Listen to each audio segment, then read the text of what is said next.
Joining us now is skynews.com.au columnist Louise Roberts. Louise, thank you for joining us. Good to see you as always, Gabriella. Before we get into all the royal news, you've written a really interesting piece for our website about how Gen Z are starting to really wake up to the impact mass migration is having here in Australia, considering there's been a jump of 24% in the number of young Aussies who want a temporary migration pause. That's a significant shift. It is a significant shift because it's only happened in the last 12 months. And I think the important thing about Gen Z, which is that 18 to 24-year-old age group, is that politicians have relied on them or assumed that they're the bleeding heart generation and will be happy with any level of migration. Open the borders, we have to support everyone.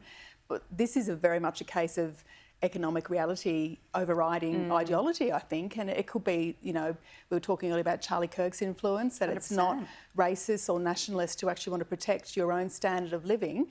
They're not being racist. They're not saying no to migrants. They're just saying, which older generations have been saying for some time, let's pause it.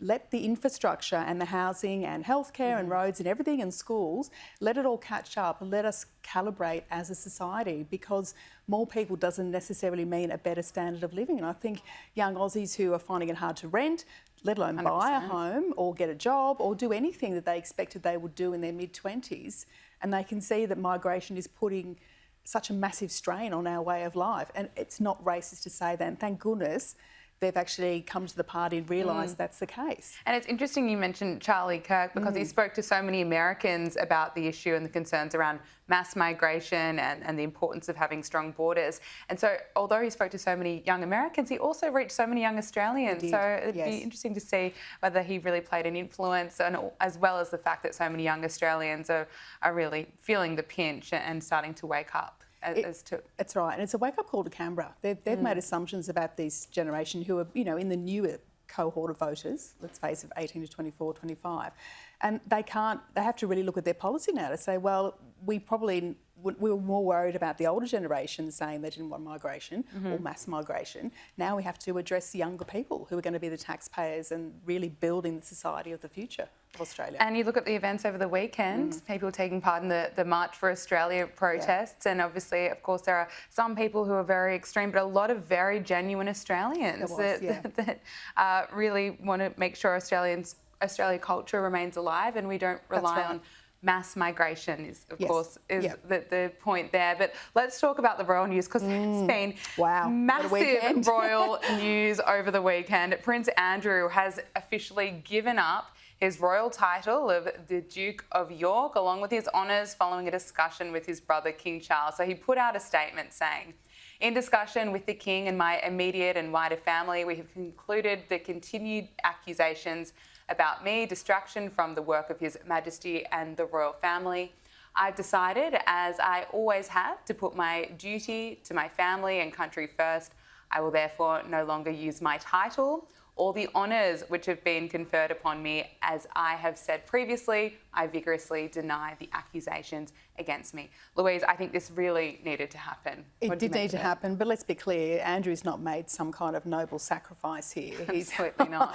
His arm's been twisted somewhat by his brother and certainly by his nephew. I think Charles, in a way, has been very cautious, and he's quite sentimental about family ties, obviously being his younger brother, but William is far more clinical and corporate, and his reign will be very much, if you're in as a royal, you have to prove your worth and don't feel that you can sort of, you know, lapse onto the train here and sort of, you know, get all the benefits without being a proper working royal. But, you know, I feel for Andrew losing his title, it's a necessary amputation to save the body of the monarchy in a way. They have to be clinical, they have to be brutal, and every week there's a new scandal with Andrew. I mean, those emails over the weekend, he said in that, you know, catastrophic 2019 Newsnight interview, I'd cut off contact in December 2010 and clearly was still emailing Jeffrey Epstein by February, March the following year. So his contradictions have been exposed. So it's very well for him to say in that rather pompous statement, I have decided to put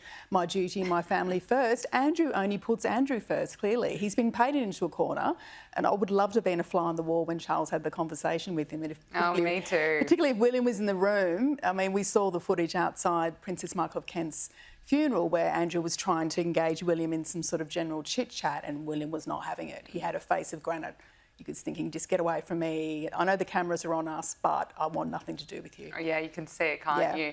And the Met has launched an investigation into claims that Prince Andrew recruited the force to dig up dirt, really, on his accuser, Virginia Giuffre. So this investigation is ongoing into reports that Andrew used one of his taxpayer-funded bodyguards for an attempted smear campaign against Virginia. Is that right? I know. Well, that's the allegation. It's a very, very serious allegation, but it's also quite disgusting that he was apparently going to these lengths using taxpayer-funded palace security to dig up dirt, dig up her social security number, her date of birth, and find out anything he could to try and discredit a woman who, of course, he still denies ever meeting in person, despite the photographic evidence to the contrary, and denied that he ever sexually abused her. And, of course, Virginia took her own life in April, and it was such a tragic end to a terrible life for her. And down the line now, the repercussions are being felt very much, I think, by a lot of people.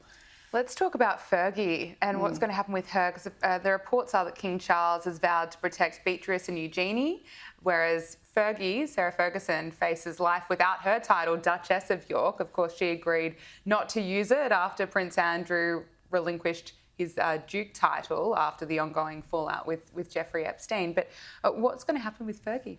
Well, I think what's happened with Andrew losing his title and now her losing Duchess of York, it just proves that the York brand is totally toxic within the royal circles. And yes, I have read that Charles will somewhat try and ring fence Beatrice and Eugenie as his nieces, because they shouldn't pay for the sins of the parents, clearly, but I wouldn't expect him to have any front and centre row. Don't expect to see them on the palace balcony for any kind of fly past or anything anytime soon. I don't think he's going to throw them under a bus, but at the same time, he's not going to be putting them forward when William's reign is very much going to be a very streamlined monarchy, I think. But it's just amazing that I think Fergie and Andrew have become so undone by their devotion to Jeffrey Epstein. It just beggars belief. And Fergie has survived so many scandals over the years, and in recent times, in fact, a lot of that to do with her Australian connections has sort of been somewhat rehabilitated. I sensed a real sort of renewed affection for her, that, you know, she's been a victim in the past, and the toe sucking and the scandals and the royal things, everything else that has gone wrong, it really hadn't been her fault. Deep down, she's a decent person. I think the line was crossed, though, when that email was revealed that she was calling Epstein a treasured friend. And I don't think even her most diehard fans are going to stand by her when she's endorsing a pedophile in that way. So I think that was the end for her. Yeah, really. you're absolutely right. Yeah. What about Meghan and Harry? Because there are reports that Prince Harry, Meghan Markle and their children could be set to lose their royal titles if and when Prince William becomes monarch. Do you think that's what...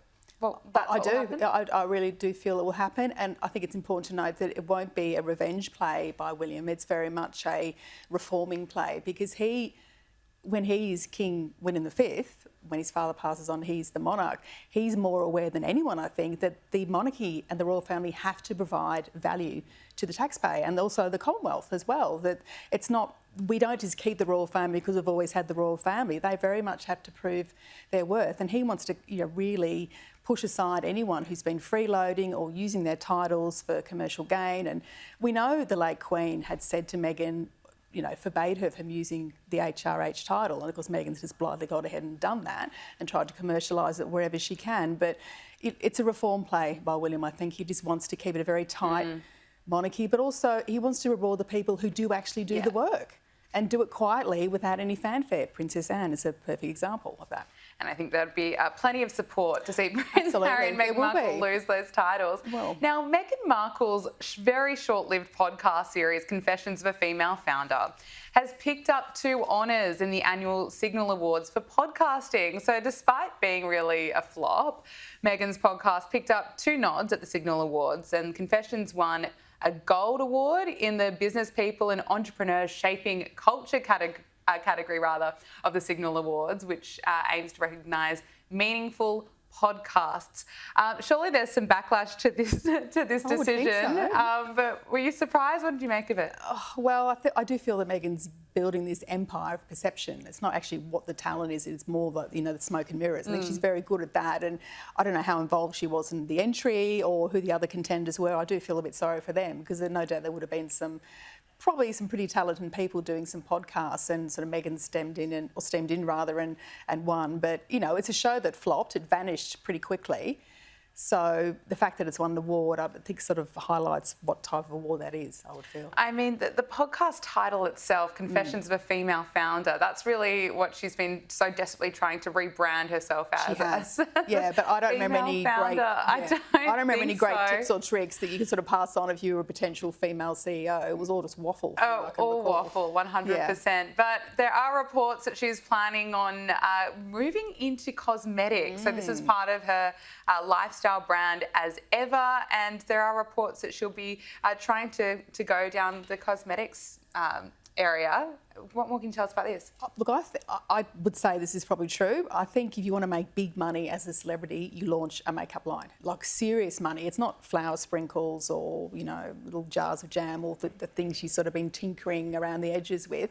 It's the Kylie Jenners and the Rihannas of this world who've become billionaires, producing their own makeup line. And there's been some Instagram posts which Megan sort of dropped of her applying lipstick at her dressing table, and none of the labels of the products she's using are visible, which apparently, I've learned, is code in the beauty industry that she's about to launch her own sort of product. So she wants to sort of set the scene of someone who applies makeup and is a makeup expert and possibly would know how to do her face up. And has apparently also met with Chloe Malle, who's the new esteemed young editor of Vogue in New York. So she's trying to sort of, you know, feather her nest in the makeup land. But I don't think Kylie Jenner or Rihanna have got anything to worry about for the time being. No, I don't think they do. Louise Roberts, so wonderful to talk to you. Thank you so much. Thank you.